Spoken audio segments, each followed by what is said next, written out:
Hello, friends. Just take a quick moment, review the objective, and if you are a CMT aspirant, if you are a CMT charter holder, or if you are a technical analysis enthusiast, what you can expect from this video. Just quick moment. If you want, just pass the video and review the objective and expectations. All right. What are we going to discuss today? Chapter 3: History and Construction of Charts. What does chart do?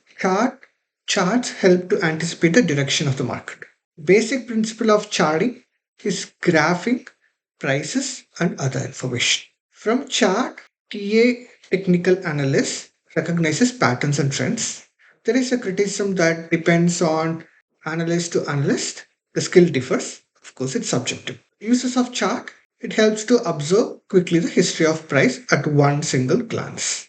The benefits of chart use outweigh the problems associated with their interpretation. What are the benefits of using chart? There is a famous significant personality in technical analysis world. His name is Jack Swager.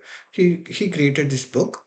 We have the extract of this book right here in quick terms. Chart provides concise price history. One single screen, we can have a quick review of the price history. It helps us to review the market volatility. Provides a good sense of the market volatility, the range of the market, range of the price. It's a useful tool for fundamental analysis. Why? Because if the primary trend and secondary trend is identified, if it is a primary trend, a bullish market, fundamental analysts can identify the growth based companies and they can invest there. If it is a secondary trend which is bearish, they can invest in value based companies. It's a timing tool. It's a money management tool as well. Why? It helps us to define our stop loss points, reflect repetitive patterns, helps to identify the patterns. The essential prerequisite for developing profitable technical trading system. Right? Chart is one of the basic requirement for profitable technical trading system. There's a contrarian approach. Classical chart signals can lead to profitable trading opportunities. The history of charting: a price is worth 1,000 words.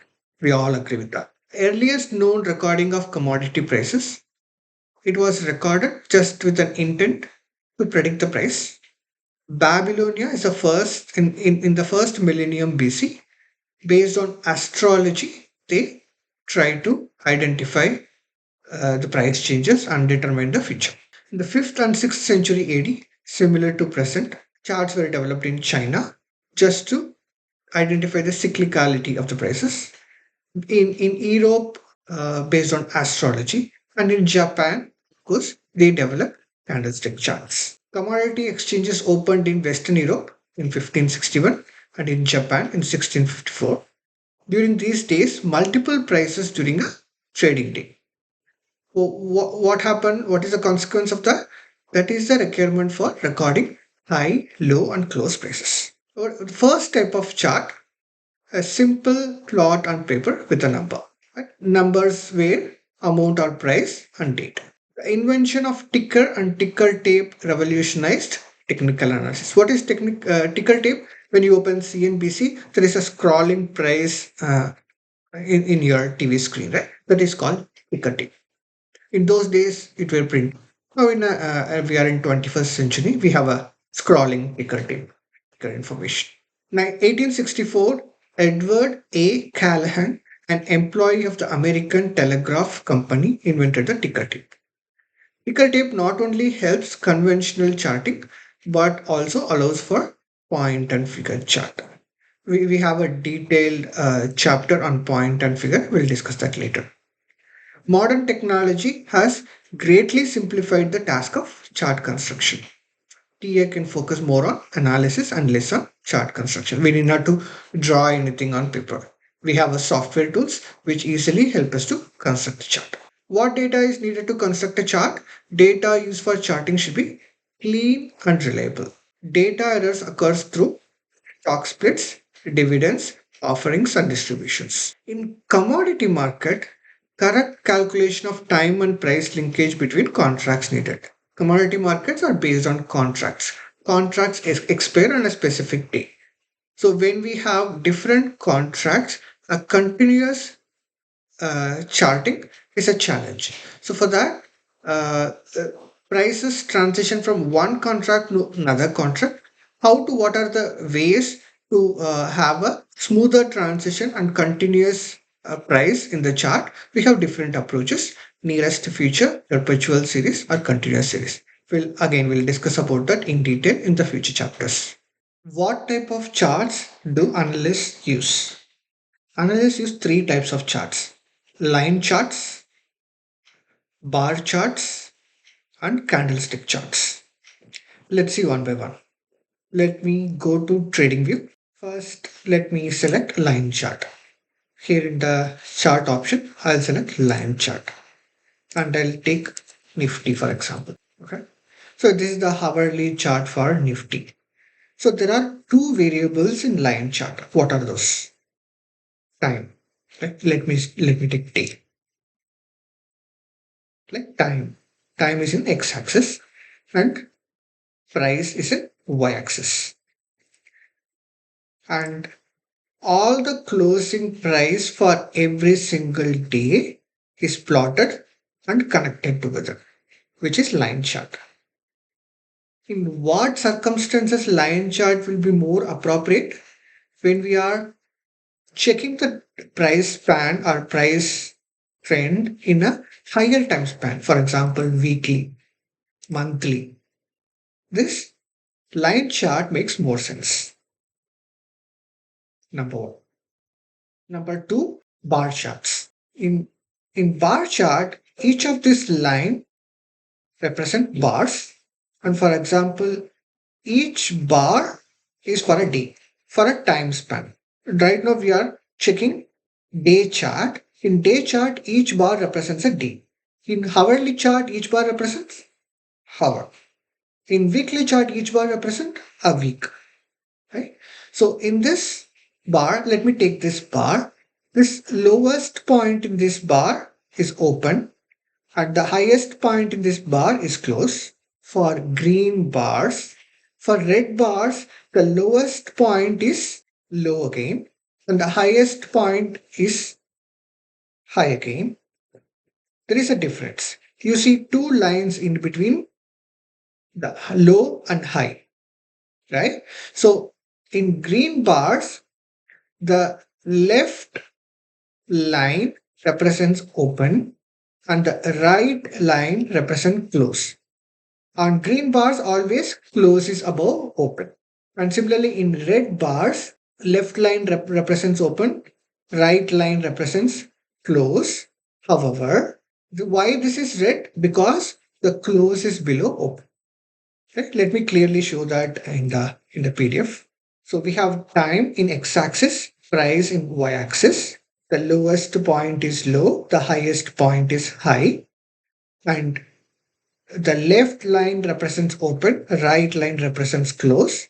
If close is above open, it's a green line. If close is below open, then it's a red bar.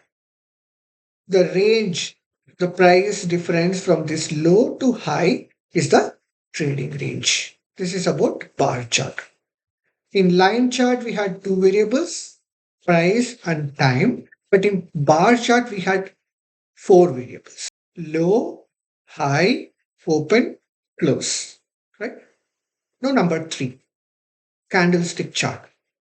We'll deep dive into each of the candle and how it works in the future session. We'll have a dedicated chapter for candlestick charts. It's used as early as the mid 1600s to trade rice futures in Japan. This is the most popular form of technical analysis.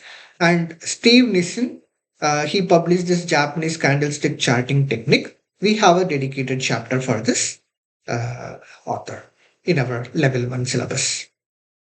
Okay. So before I go to trading view, we have two kinds of candle: green candle, red candle, or gray candle, uh, black candle, or hollow candle, or black candle. Depends on what kind of charting tool you use, what kind of platform you use. But the concept is same. Here we have the lowest point is low, highest point is high. Same for both the green and red candle, or bullish or bearish candle.